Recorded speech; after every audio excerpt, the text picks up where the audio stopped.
Greetings and salutations, this is Imperator Vespasian and his ever-trusty sidekick. Hello. You look very comfy over there. Yeah, nice blanket. Yeah, he's wrapped up in a blanket. Right, before you have some bowmen, some longbowmen and some crossbowmen for the Livonian Order. We decided to do both together because they're both bowmen.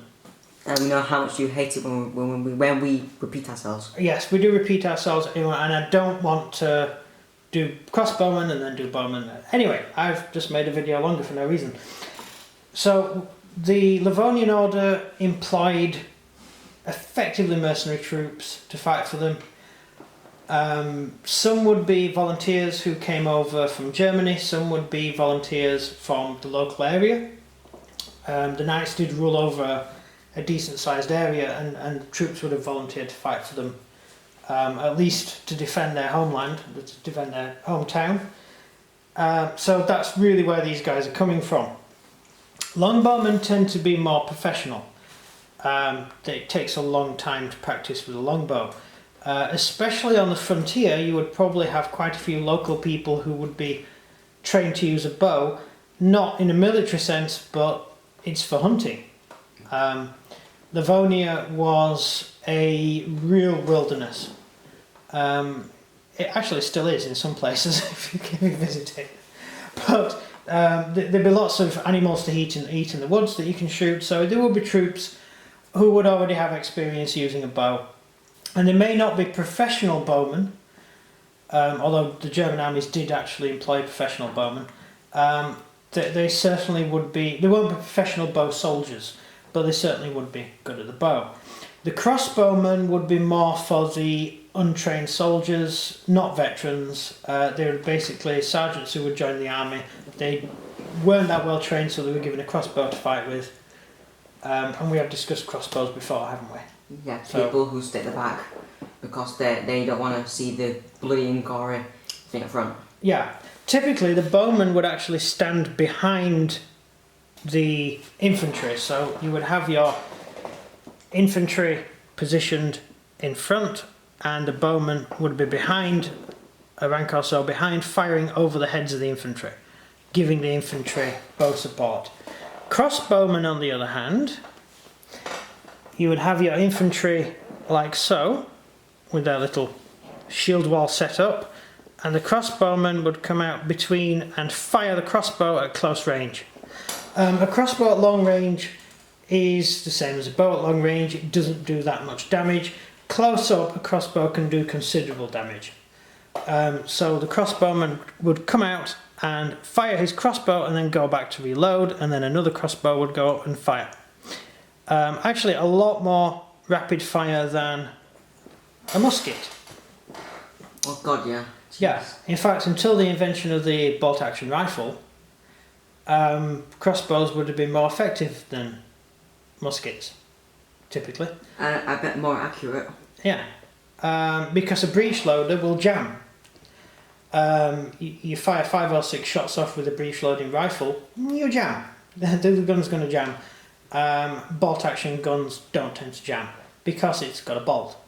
So there's nothing to jam. As long as you keep it oiled, we mentioned that in the other video we did, your rifle will be a trusty weapon.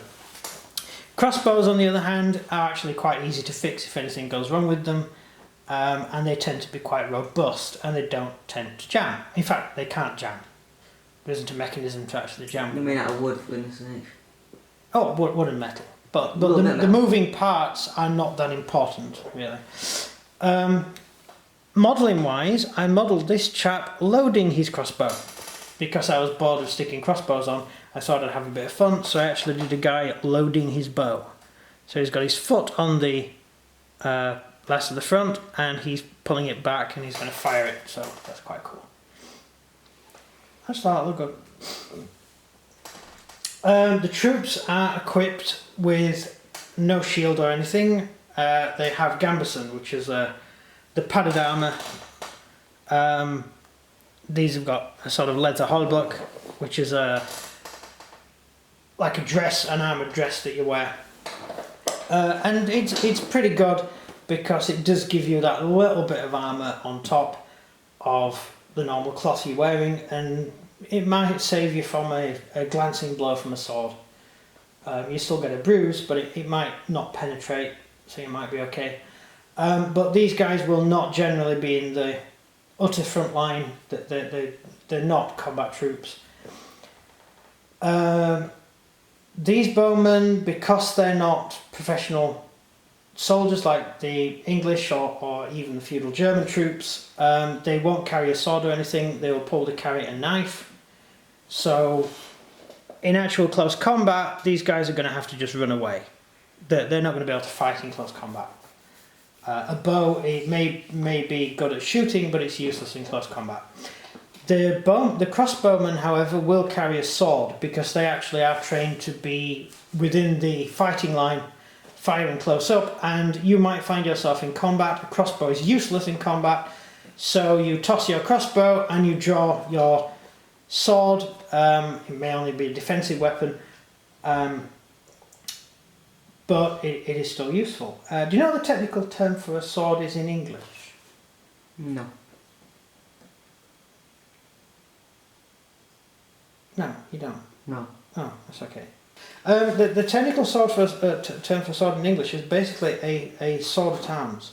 A sword at arm. Effectively the way that the modern army would call a pistol. It was a last resort weapon. It was an emergency weapon that you pulled when you were in serious close combat, because it wasn't your primary weapon you'd fight with normally. Secondary. Secondary weapon. Yeah, it was a secondary weapon. It was a reserve weapon. And it would come in handy for the bowmen, the crossbowmen. As I said, these guys are going to run away. These guys will stand and fight because they're actually fighting alongside regular infantry, sergeants armed with shield and other weapons, swords, axes, whatever. So yeah, that's just an interesting little point. The livery is the Iron Cross, which is the cross of the Livonian Brotherhood, and it's in white, the actual livery, but the actual uniforms are all dyed in red. So the red dyed, or whatever they do to leather to make it red, because that's just the colours that the Livonians used. It was to identify your troops against other troops because everyone looked pretty much the same, and the Holy Orders tended to really want to go for some type of uniform. That was white. Not just white, depends which one you belong to. Templars, Teutons. White and black Templars. Teutons. Teutons, white and black. Exactly. Hospitallers. Black or red later on. After the Third Crusade, the Hospitallers went red. But before that, they were black. See, so the Teutons and Templars are exactly the same. No, they have completely different designs. No, the Templars were half black and half white, as in the actual clothing was half black and half white. Whereas the Teutons were entirely white with a black cross. I guess they're the cheapest colours, aren't they? It's just easy identification, isn't it? Questions? Yeah, questions. Another crossbow. Yeah. Was it more powerful than the longbow? Well, you're going to get into a fist fight with anyone who likes one or the other because people argue over this all the time. The longbow generally actually has a slightly longer range than. Well, yeah. Than most bows. It depends on the man using it. Yeah. It's down to muscle strength when you fire it. It's certainly got more range than a composite bow. So the longbow is a good weapon. You can fire. It's a rapid fire weapon. You can fire as fast as you can pull the string back, basically. So you can fire a lot of arrows at an enemy. A crossbow doesn't rely on muscle strength. It actually relies on mechanics. So you mechanically load or charge the crossbow ready to fire. And crossbows have been found to be replicas of these crossbows have been found to be able to penetrate a decent amount of armour at relatively close ranges. At longer ranges, the crossbow the arrow or the bolt from the crossbow has about the same hitting power as a normal composite bow. Whereas the longbow, that tends to use gravity to do the damage. So you fire the longbow high in the air and it begins to fall at terminal velocity, and it gains speed as it falls, and then that's when it does the damage. No point firing a crossbow in the air because it's a bolt. It would simply fall out of the sky. So crossbow bolts are direct fire weapons. Although modern crossbows and some crossbows of the era even could actually fire a bow like a normal bow, a normal arrow. But most crossbows fire basically a dart. Very much like the Roman peeler. Good point, yeah. Actually, yeah. And javelin, really. Oh, a javelin, yeah. Same thing with the javelin. And a slingshot. Yeah. So yeah, that's basically that. It's an interesting period of warfare. Yeah. Yeah, and a lot more fun than sort of World War II bolt action type stuff. Bolt action, you get tanks. In medieval warfare, it really was one man against one man. You had to actually get right up to the guy to kill him. And the crossbow and the bow was a way of trying to make him not want to get right up to you to kill you. You just pelt them with pointy things until they go away, hopefully. Yeah. Yeah, that's the basic idea of them. Another benefit of the bow over the crossbow is if you fire enough of them and you aim high, when the arrows come down they create basically a field of pointy sticks. And it makes it very hard to walk over them. Because you've got all these sticks sticking out of the ground and you have to sort of break them as you walk. And it makes it harder to advance over that sort of terrain. And of course horses won't ride in it at all. So technically, if you've been charged by cavalry, you could just fire off a dozen arrows each, not aiming at the cavalry, aiming in front of the cavalry, and the cavalry wouldn't be able to carry on advancing. They'd get bogged down in all the little sticks. Can't do that with a crossbow bolt. A crossbow bolt just goes straight into the ground. You might stub your toe on one. Yeah. A downside for the Livonians, of course, is that probably isn't going to work because most of the land is marshland. And also a lot of battles are fought in woods. Again, can't use a longbow in woods.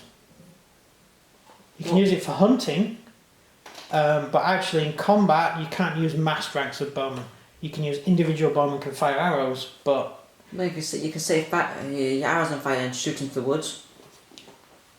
Yeah, but your army's under the wood as well, and it's not that easy getting woods to burn in winter. Well, the Romans did it, so it's fine. Yeah, it wasn't always snowing when the Romans were around. That's because the Romans were down south, not up north. Yeah, that's true. That's true. That's why they didn't come up north, it was snowing. Yeah. Right, That's why I left Jason's alone after the first combat. Yeah. Like, no, I'm not going down there. That it? Yes, that's basically it. I can't think of anything else interesting to add. No. They have no actual special rules. It's just really down to supporting your infantry and trying to do a bit of damage to your enemy as they advance. Indeed. Indeed. So that's the end of the video, I believe. Yep. Yeah, I hope you like the paint job. It took me a bit of time to do.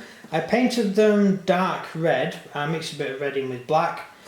Then I dry brushed over the top with two different shades of red. Lighter red, well, a sort of medium red and then a lighter red. So they went from really, really dark red and shaded up to give that sort of look of sort of tanned leather, and I just think it looks quite good. Outro. So if you enjoyed this video, please do like and subscribe. And comment down below what you think of the Livonian crossbowman and bowman. Yeah, and it's goodbye from me. And goodbye from him. Goodbye.